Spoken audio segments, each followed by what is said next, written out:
سلام بنات، صباح اموركم بخير؟ كيف دايرين؟ كيف دايره؟ صحيحه مزيان. اليوم ان شاء الله نشارك معكم واحد الكيكه كتجي خفيفه ديال الشكلاط. نعطيكم المقادير. كنبداو بثلاثه البيضات. بسم الله.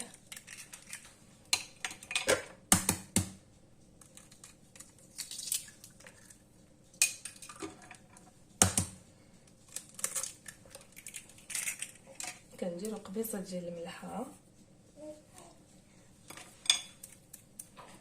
كنديروا كاس ديال السنيده، كنديروا واحد الفانيلا وكنطربوا كلشي مزيان.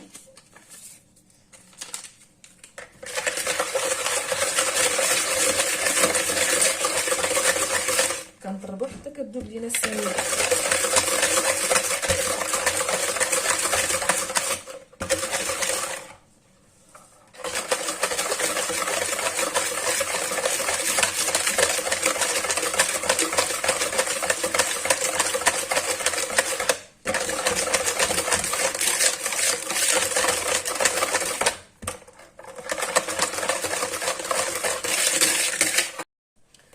مورا ما كنطربوا الخليط كنزيدوا الزيت بالتدريج.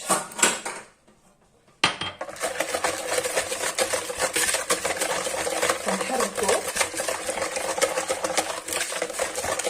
وكنعاودوا نزيدوا النص الاخر.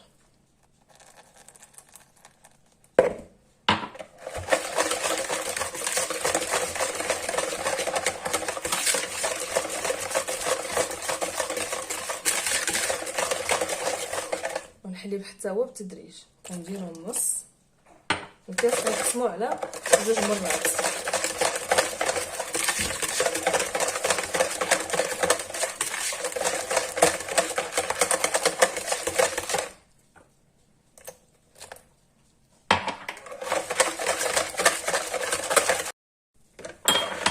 مورا ما كنخلطو كنديرو 2 معالق ديال كاوبيل المر،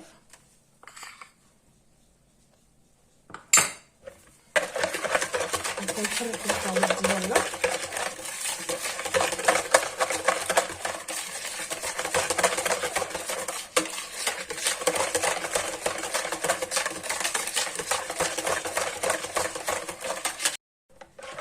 من بعد ملي كنخلطو داك الكاوبيل كنديرو الدقيق.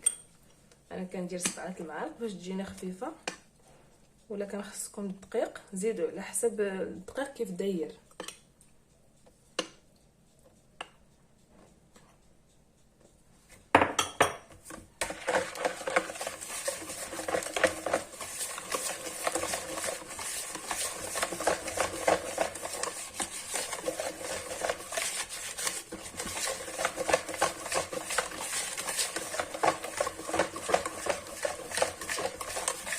نزيد شويه حيت باقي عندي الخليط خفيف.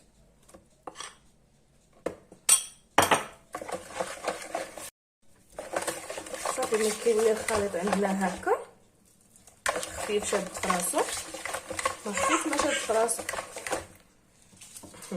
كنديرو 2 خمارات حمر.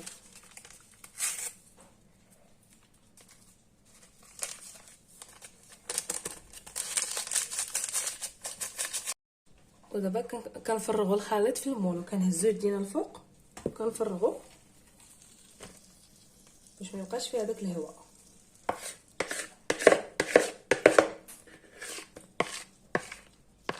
وكنخشيوها في الفران، كنشعلوه لتحت، كنديروه على 180 درجه لمده 45 دقيقه. وهذه هي الغوزيطه، كتجي طالعه فنه، كتجي خفيفه وزوينه. بالصحه والراحه البنات، كنتمنى انكم تجربوا هاد الوصفه.